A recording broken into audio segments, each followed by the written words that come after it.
అందరికీ నమస్తే అండి. మా బెట్టింగ్ శ్యామలకి ఈ మధ్యన నోరు ఎక్కువైందండి. కాస్త ఆ నోరు జారుడు అనేది ఈవిడికి కూడా కొద్దిగా పుష్కలంగానే ఉంది. ఆ పార్టీ అంతా ఆ పార్టీ విధానాలే అంతా. అందుకే మేము గొడ్డల పార్టీ అనేది. గతంలో చూడండి, జగన్మోహన్ రెడ్డి గారిని ఏదో అన్నారని చెప్పేసి వైఎస్ఆర్సీపీ పార్టీ కార్యకర్తలు అంతా వెళ్ళి తెలుగుదేశం పార్టీ ఆఫీస్ పైన దాడి చేశారు కదా. తర్వాత కూటమి అధికారంలోకి వచ్చిన తర్వాత ఎవరెవరైతే దాడి చేశారో వాళ్ళందరినీ కూడా లోపలేసారు, కేసులు పెట్టారు. కొంతమందిని అరెస్ట్ చేశారు, కొంతమంది రిమాండ్లో ఉన్నారు, జైల్లో కూడా ఉన్నారు, ఇప్పటికీ ఉన్నట్టున్నారు. కొంతమంది మరి బెయిల్ మీద వచ్చారో అంత ఐడియా లేదు. అయితే మళ్ళీ సేమ్ మేము తలుచుకుంటే మీ తెలుగుదేశం పార్టీ ఆఫీసు ఉంటుందా అని చెప్పేసి అని శ్యామల మాట్లాడుతుంది. ఒకసారి ఏమైనా మాట్లాడుతుందో వినిపిస్తా చూడండి. విలువివ్వరు, మీకు చేత కాదు. చనిపోయిన మహానుభావులపై కూడా పడేయడమేనా? వాళ్లపై కూడా అబద్ధ ప్రచారాల. ఒక్కసారి మా వైఎస్ఆర్ కాంగ్రెస్ పార్టీ కార్యకర్తలు తలుచుకుంటే మీ టీడీపీ ఆఫీస్ ఉంటుందా? ట్రై చేయండి. కార్యకర్తలు ఎందుకు, నాయకులు ట్రై చేయండి. అసలు మాటల కార్యకర్తలు ఎందుకు బలి చేస్తారండి?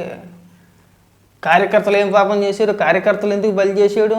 మీకు అంత ఆనందంగా ఉంటే, అంత ఉత్సాహంగా ఉంటే కార్యకర్తలు ఎందుకండి? కార్యకర్తలు తలుచుకోవడం పెట్టండి. మీరు తలుచుకోండి. మీరు నాయకులు కదా, మీరు పదవులు అనుభవిస్తున్నారు కదా. వైఎస్ఆర్సీపీ పార్టీలో మీరు పదవులు అనుభవించి మా కార్యకర్తలు తలుచుకుంటే తెలుగుదేశం పార్టీ ఆఫీసు ఉండదు. రేపు పొద్దున్న కేసులు పెడితే లోపలికి పోయేదాడు. మీరు బాగానే ఉంటారు. మీరు వెళ్ళండి పోనీ. కార్యకర్తలు వద్దు. మధ్య అసమాట్లో కార్యకర్తలను రెచ్చగొట్టేస్తామండి, వాళ్ళ చేత దాడులు చేయించేస్తామండి, కేసులు పెడితే వాళ్ళే నాశనం అయిపోతారండి, వాళ్ళు బతుకులు పోతాయండి. ఈ వద్దండి. గతంలో మీరు అలా చేసిన వాళ్ళు వాళ్ళు చాలామంది కేసులు చుట్టూ తిరుగుతున్నారు, జైళ్ళల్లో కొంతమంది ఉన్నారు. ఆ కేసులు ఇంకా ఎదుర్కోవాల్సి వచ్చింది, ఇంకా చాలా టైం పట్టుద్ది, వాటి ప్రాసెస్ ఇంకా చాలా ఉంటుంది. కార్యకర్తలు ఎందుకు? మీరు వెళ్ళండి. నువ్వు వెళ్తావో, లేదంటే సజ్జల రామకృష్ణారెడ్డి వెళ్తాడో, లేదంటే లక్ష్మీ పార్వతిని తీసుకుని మీరు అంతా వెళ్తారో వెళ్ళండి. ఈపు విమానం మోతలు మోగిపోతే అక్కడికి వెళ్తే గతంలో అనుకుంటున్నారేమో. వద్దు, మన వయసు అంత కాదు. మనం తెలుగుదేశం పార్టీ ఆఫీసు జోలికి వెళ్ళి అంత బతుకు కాదు, అంత వయసు కాదు. ఈ పెద్ద పెద్ద ముద్ర మాటలు మానుకో అని చెప్పేసి అని నీకు 1,00,000 సార్లు చెప్పాము. నీ స్థాయికి తగ్గ మాటలు మాట్లాడు. మాట్లాడితే వైసీపీ కార్యకర్తలు తలుచుకుంటే మీకే కాదు ఆ ఆప్షను ఇటుపక్క కూడా ఉంటుంది. ఉండదా అండి? అయ్యి బాబు, మీరు అంతా కలిసి తెలుగుదేశం పార్టీ ఆఫీస్ మీకు వచ్చేస్తే అలా చేతులు కట్టుకుని అలా చూస్తూ ఉంటారండి? మీరు అధికారంలో ఉన్నప్పుడు చక్కగా 100 మందిని వేసుకెళ్ళిపోయి పార్టీ ఆఫీసులో ఎవరో లేని టైంలో, ఎవరో లేరని చెప్పి తెలుసుకొని అక్కడ పనిచేసే వ్యక్తులు తల్ల పగలగొట్టేసి వచ్చేయడం అనుకుంటున్నారా?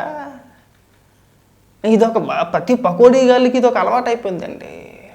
10కి 25కి బెట్టింగ్ యాప్లు ప్రమోట్ చేసుకుని నువ్వు వచ్చి తెలుగుదేశం పార్టీ ఆఫీస్ కూలగొట్టేయగలం, మేము తలుచుకుంటే ఉంటుందని బెదిరిస్తున్నాం అంటే మీ మానసిక పరిస్థితి ఎలా ఉందంటే మీరు రాజకీయాలు చేయలేరు. ఇంక మీరు ఏడుపులో ఉన్నారు, ఫ్రస్ట్రేషన్ అనమాట.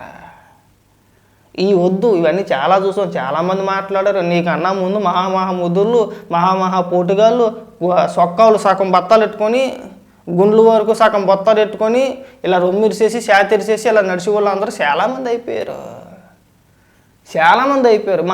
పోటుగోళ్ళు అందరూ చాలామంది అయిపోయారు. కనుమరుగు అయిపోయారు, కనబడట్లేదు కూడా.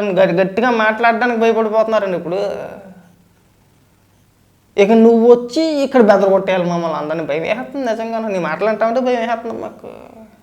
ఇంకేదో మాట్లాడుకుంటూ వచ్చింది. మహిళలందరినీ కూడా ట్రోల్ చేస్తున్నారంటే ఎవరు ట్రోల్ చేసేది? మీరు ట్రోల్ చేసేది. ఒకసారి అంటే ఈవిడ మాట్లాడుతూ మమ్మల్ని మేము ఏదైనా మాట్లాడితే మమ్మల్ని ట్రోల్ చేస్తున్నారో, మమ్మల్ని విమర్శిస్తున్నారంటే విమర్శకు ప్రతి విమర్శ ఖచ్చితంగా ఉంటుంది. మీరు అధికార ప్రతినిధులుగా చంద్రబాబు నాయుడు గారి గురించో లేదంటే లోకేష్ గారి గురించో మాట్లాడుతున్నప్పుడు ఖచ్చితంగా మేము కూడా మాట్లాడతామండి. మాట్లాడుకుంటే ఎలా ఉంటాం? మాట్లాడరా? అయ్యో, మీరు మాట్లాడితే ఎవరు మాట్లాడకూడదట. మీ వాల్స్లో కనబడట్లేదా అండి? మీ సోషల్ మీడియాలో మీకు కనబడట్లేదా అండి? 24 గంటలు నీకు నాకు ఒకే పని అనుకొని చెప్పేసి మనం అలా ట్రోల్ చేస్తాం. ఇంకా సిగ్గనిపించట్లా? ఇలాంటి మాటలు మాట్లాడొద్దు. మీకు ఎవరికైనా ఒప్పుకుంటే కార్యకర్తలను తీసుకొచ్చి మధ్యలో మీరు వెళ్ళిపోండి కాదు. మీకు ఏదైనా సత్తా ఉంటే, మీకు ఏదైనా అంత ఒప్పుకుంటే మీరు వెళ్ళండి. నాయకులు వెళ్ళండి. టీడీపీ ఆఫీస్ మీదకి వెళ్తారా, లేదంటే టీడీపీ నాయకులు ఎల్లపైనకి వెళ్తారా? మీకు ఏదైనా ఒప్పుకుంటే నాయకులు వెళ్ళండి. కార్యకర్తలు ఎందుకండి? వాళ్ళ జీవితాలు నాశనం చేస్తానుక. నువ్వు వెళ్ళు, ఆ లక్ష్మీపార్వతం నువ్వో లేదంటే నీకు సంబంధం లేదంటే నీకు తోడుగా ఇంకొంతమందిని తీసుకొని వెళ్ళి ట్రై చేయపోని.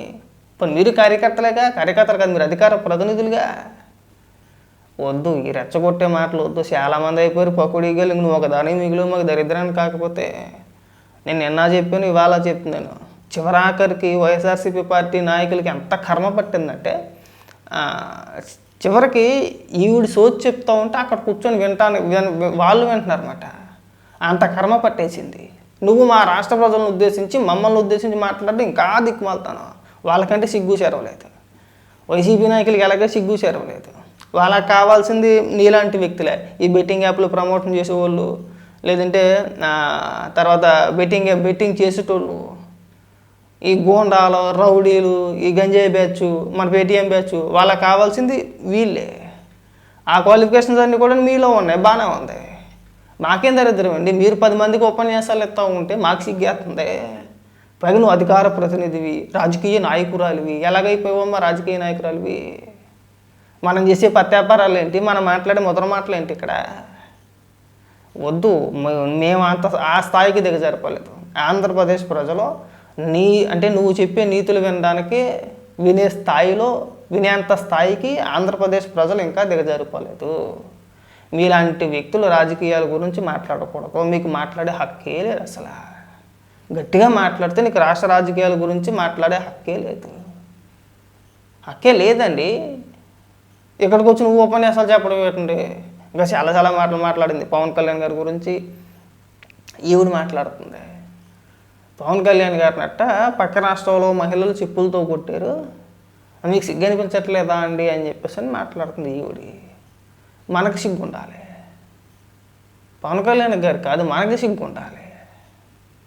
ఒక వ్యక్తి, మేధావు ముసుగులో ఉన్న ఒక వ్యక్తి ఒక తప్పుడు విశ్లేషణ చేసి నేను ఆ వ్యాఖ్యలు వెనక్కి తీసుకుంటున్నానని చెప్పేసి అతనే చెప్పి ఆ తర్వాత ప్రాంతాల పరంగా ఏదో ఒక రకంగా విద్వేషాలు రెచ్చగొట్టాలనే ఉద్దేశంతో కొంతమంది ముఠాని, కొంతమంది పెద్ద ఇదేం కాదులే, కొంతమంది ముఠాని వేసుకొని ఆ లోఫర్గాలతో ఒక ప్రెస్ మీట్ పెట్టించి అందులో ఆయన కూర్చొని నన్ను అరెస్ట్ చేసుకుంటే అరెస్ట్ చేసుకోండి, నేను తెలంగాణ బిడ్డనని చెప్పేసి ప్రాంతీయవాదంగా రెచ్చగొట్టాడు.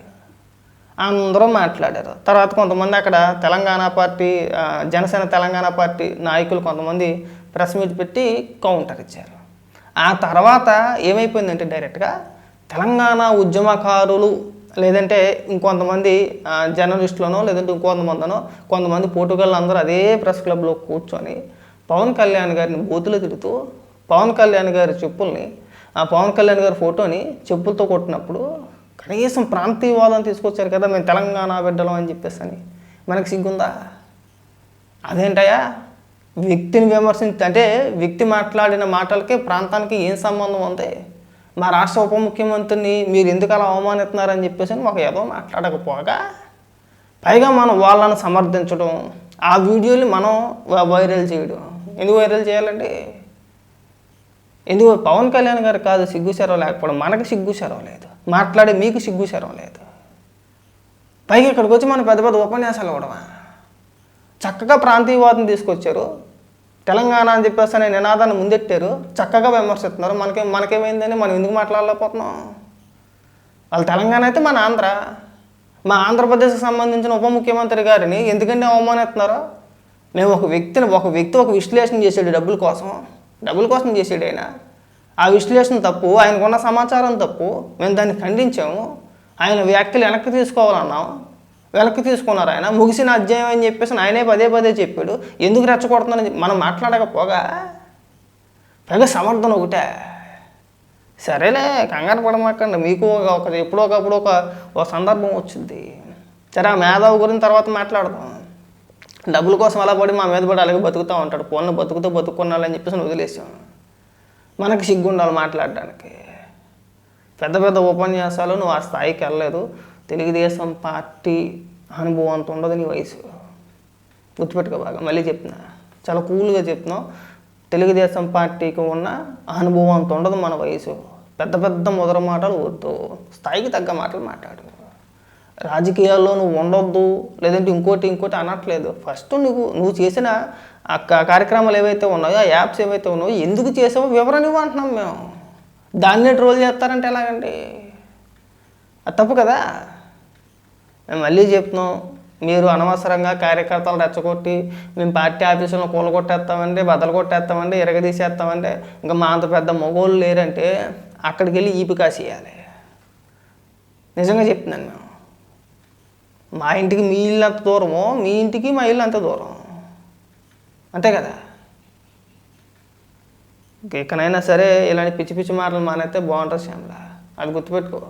అనవసరంగా పెద్ద పెద్ద ముద్ర మాటలు మాట్లాడి చెప్పు దెబ్బలు కాయొద్దు.